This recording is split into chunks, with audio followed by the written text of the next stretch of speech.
नहमदुहु व नसल्ली अला रसूलिहिल करीम। अम्मा बाद क़ाल रसूलुल्लाह सल्लल्लाहु अलैहि वसल्लम अस्हाबी कन्नुजूम बिअय्यिहिम इक़्तदैतुम इह्तदैतुम। अल्लाह रब्बुल इज़्ज़त ने इस कायनात के लिए हुज़ूर अक़दस सल्लल्लाहु अलैहि वसल्लम को उसवा और नमूना बनाया है, और आप सल्लल्लाहु अलैहि वसल्लम ने अपने सहाबा किराम को, अपने शागिर्दों को ऐसी तरबियत अता फ़रमाई कि वो भी आप सल्लल्लाहु अलैहि वसल्लम के साथ रहती दुनिया तक के लिए उसवा और नमूना है। आप सल्लल्लाहु अलैहि वसल्लम के सहाबा के ऐसे ऐसे अजीब व गरीब वाक़यात हैं कि इंसान जब उनको सुनता है तो इंसान की आंखें खुल जाती हैं और उसको ईमान में तरक्की नसीब होती है। आज की इस नशिस्त में हम आप सल्लल्लाहु अलैहि वसल्लम के दो अजीम सहाबा का ज़िक्र करेंगे। एक सईद बिन आमिर रज़ी अल्लाह तआला अन्हु और दूसरा खुबैब बिन आदी रज़ी अल्लाह तआला अन्हु। ये बड़ा अजीब वाक़या है। इस वाक़े को सुनकर इंसान का ईमान ताज़ा हो जाता है और ईमान में तरक्की होती है। एक वाक़या है हज़रत खुबैब बिन आदी रज़ी अल्लाह तआला अन्हु की शहादत का, उनकी क़ुरबानी का, उनके जज्बे का, उनके ईसार का, और उनकी शहादत के इस वाक़े से सबक सीख कर हज़रत सईद बिन आमिर रज़ी अल्लाह तआला अन्हु उनसे सबक लेते हैं और ईमान कबूल कर लेते हैं। बड़ा अजीब ही वाक़या है। ये वाक़या उस वक्त का है जब ग़ज़वा बदर हो जाता है और कुफ़ार और मुशरिकीन के बहुत सारे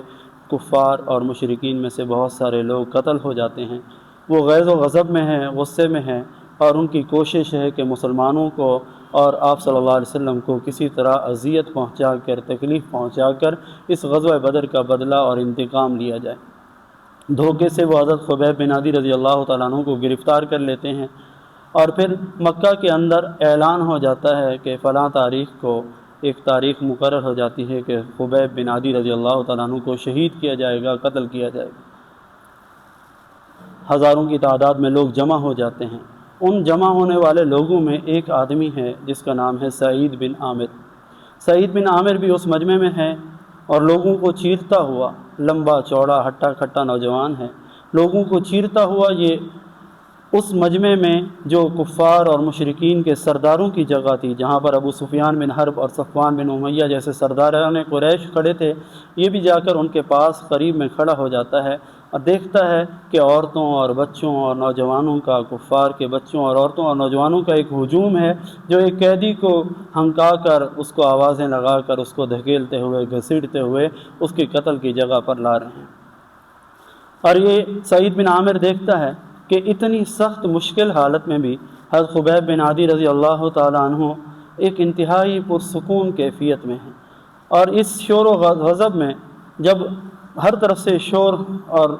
वावेला है, चीखो पुकार है, औरतें और बच्चों की चीख है, और सब उसको साथ हज़रत खुबैब बिन आदी के साथ इस तरह का मामला कर रहे हैं जैसे एक कैदी के साथ कुफ़ार मामला किया करते थे। उसी शोर में हज़रत खुबैब बिन आदी की एक पुरसुकून आवाज़ गूंजती है जिसको सईद बिन आमिर सुनते हैं। इन शिअ्तुम अन तत्रुकूनी अरकाउ रकातैन क़ब्ल मसराई। हज़रत खुबैब बिन आदी फरमाते हैं कि अगर तुम चाहो तो मुझे कत्ल करने से पहले इख्तियार दे दो कि मैं 2 रकात पढ़ लूँ। सुबहान अल्लाह। ये सहाबा की शान थी। पता था कि हमें शहीद किया जा रहा है, हमें कत्ल किया जा रहा है, लेकिन कत्ल होने से पहले फ़िक्र ये है कि हम अल्लाह को राज़ी करके जाएँ, अल्लाह की नमाज़ पढ़ के जाएँ। इसलिए खुबैब बिन आदी रज़ी अल्लाह तआला अन्हु ने इजाज़त की कि अगर तुम लोग चाहो तो कत्ल से पहले मुझे इतनी मोहलत दे दो कि मैं 2 रकात नमाज़ पढ़ लूँ। उन्होंने मोहलत दे दी। सईद बिन आमिर कहते हैं कि मैंने देखा खुबैब बिन आदी रज़ी अल्लाह तआला अन्हु ने किबला रुख होकर 2 रकातें पढ़ी। सुबहान अल्लाह, कैसी अजीम 2 रकातें थी, कितनी मुकम्मल 2 रकातें पढ़ी कि रुकू भी मुकम्मल है, सजदा भी मुकम्मल है। और ये 2 रकातें उस वक्त पढ़ रहे हैं जब इनको पता है कि अभी थोड़ी देर बाद मुझे कत्ल किया जाए। फिर सईद बिन आमिर कहते हैं कि मैंने देखा कि 2 रकातें पढ़ने के बाद हज़रत खुबैब बिन आदी रज़ी अल्लाह तआला अन्हु कौम के सरदारों की तरफ मुँह करके कहते हैं, वल्लाहि लौला अन तज़ुन्नु अन्नी अतलतु अस्सलाता जज़अन मिनल मौत लस्तक्सरतु मिनस्सलात। अगर मुझे ये गुमान ना होता कि तुम मेरे बारे में ये ख्याल करते कि मैंने मौत के डर से नमाज को लंबा किया तो मैं और ज़्यादा लंबी और सुकून से नमाज पढ़ता। ये सहाबा की नमाज थी। अगर मुझे ये डर ना होता कि तुम मेरे बारे में ये गुमान करोगे कि मैं मौत से डर कर नमाज को लंबा कर रहा हूँ तो मैं इस नमाज को और ज़्यादा शौक़ और मोहब्बत से पढ़ता और इसको और ज़्यादा लंबा करके पढ़ता। हज़रत खुबैब रज़ी अल्लाह तआला अन्हु इसी जुर्रत के साथ वहाँ पर खड़े होते हैं और कुफ़ार और मुशरिकीन उनको कत्ल करने के लिए ऐसा अमल करते हैं जो इंसानी तारीख़ में नहीं। زندہ حالت میں ہیں خبیب رضی اللہ تعالیٰ عنہ، اور ان کے جسم کے اجزاء کاٹے جا رہے ہیں، ہاتھ کاٹا جا رہا ہے، کان کاٹا جا رہا ہے، ناک کاٹا جا رہا ہے، جسم کے اعضاء کو زندہ حالت میں کاٹا جا رہا ہے، وہ زندہ ہیں، زندگی میں ہی ان کے اعضاء کو کاٹا جا رہا ہے، ان کو مسلح کیا جا رہا ہے۔ اور ساتھ ساتھ کفار اور مشرکین ان سے کہہ رہے ہیں اتحب ان یکون محمد مکانک وانت ناج، کیا تجھے یہ پسند ہے کہ تیری جگہ محمد صلی اللہ علیہ وسلم کو اس طرح شہید کیا جائے اور تجھے نجات مل جائے؟ کان بھی کاٹ رہے ہیں، ہاتھ بھی کاٹ رہے ہیں، جسم کے اعضاء بھی کاٹ رہے ہیں، اور ساتھ ساتھ یہ بھی کہہ رہے ہیں کیا تجھے یہ پسند ہے کہ تیری جگہ یہاں پر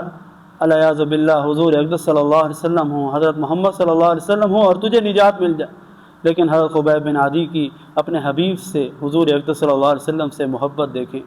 ان کا ایمان دیکھیں کہ وہ فرمانے لگے کہ میں اپنی جگہ پر ہوں، اپنے گھر میں ہوں، اپنے بیوی بچوں کے ساتھ سکون میں ہوں، اور حضور صلی اللہ علیہ وسلم کو ایک کانٹا بھی چھپ جائے یہ مجھے برداشت نہیں۔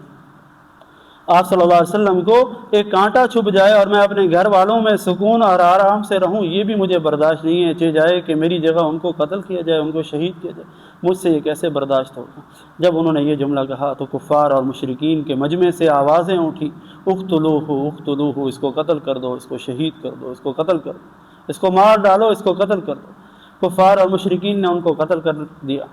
لیکن قتل ہونے سے پہلے حضرت خبیب بن عدی رضی اللہ تعالیٰ عنہ نے آسمان کی طرف منہ اٹھایا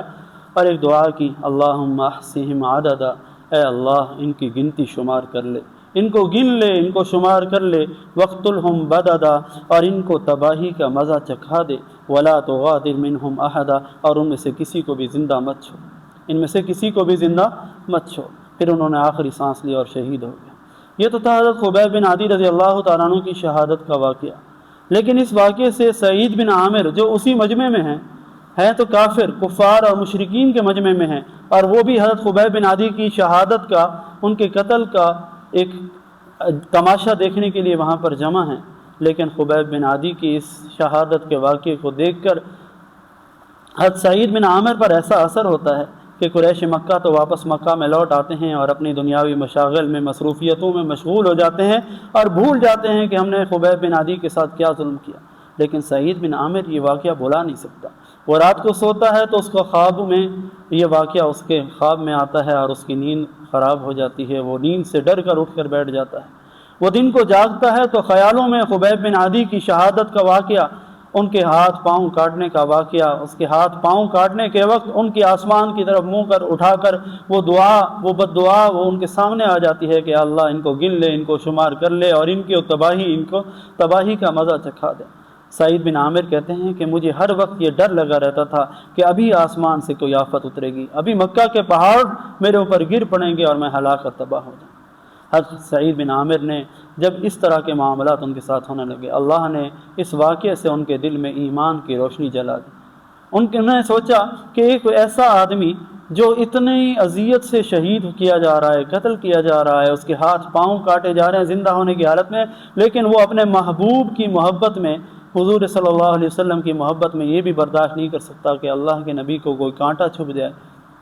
وہ اللہ کے نبی کی محبت کیسی ہوگی، وہ اللہ کے نبی کیسے ہوں گے؟ ان کے دل میں بھی اللہ کے نبی کی محبت پیدا ہو جاتی ہے۔ اس واقعے سے انہوں نے یہ بھی سبق سیکھا کہ انسان کے اوپر جتنی بھی اذیتیں اور تکلیفیں آ جائیں، ان کو اذیتوں اور تکلیفوں میں ہر حال میں اللہ کی رسی کو مضبوطی سے تھامنا ہوگا،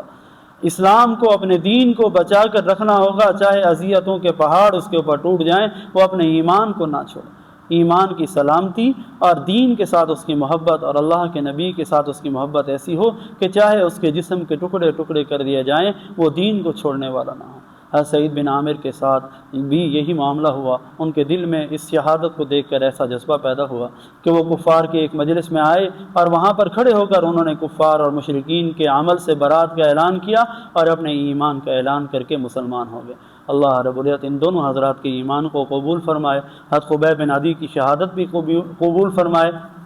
اور حضرت سعید بن عامر کا ایمان بھی قبول فرمائے۔ یہ اس واقعے کا پہلا حصہ ہے۔ اس واقعے کا دوسرا حصہ انشاءاللہ دوسری نشست میں آئے گا، جس میں سعید بن عامر ایمان لانے کے بعد پھر ان کی ایمان والی زندگی کیسی تھی اس کا تذکرہ ہوگا۔ اللہ رب العزت ہم سب کو عمل کی توفیق عطا فرمائے۔